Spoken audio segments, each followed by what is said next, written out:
শঙ্করাচার্যের কিছু অজানা কথা। শঙ্করাচার্য গঙ্গার তীরে এক গভীর ধ্যানে বসেছিলেন।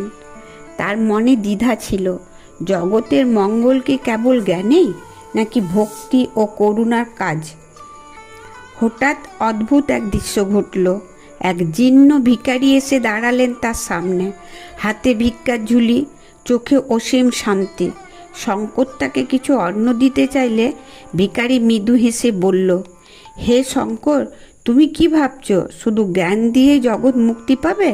শঙ্করাচার্য, প্রভু, আমি বলি ব্রহ্ম সত্য, জগৎ মিথ্যা, মুক্তি তো কেবল ব্রহ্মজ্ঞানেই সম্ভব। ভিখারি তখন রূপ বদলে উদ্ভাসিত হলেন। গলায় সাপ, জটা জুটি গঙ্গা, তিনি মহাদেব শিব। তিনি বললেন, হে শঙ্কর, ব্রহ্মজ্ঞান সত্যি সর্বোচ্চ, কিন্তু ভক্তির অশ্রু, করুণার দান আর প্রেমময় হৃদয় ছাড়া জ্ঞান ও শুষ্ক বৃক্ষের মতো। জ্ঞান হলো দীপশিখা আর ভক্তি হলো তার তেল। তেল ছাড়া কি আর প্রদীপ জ্বলে?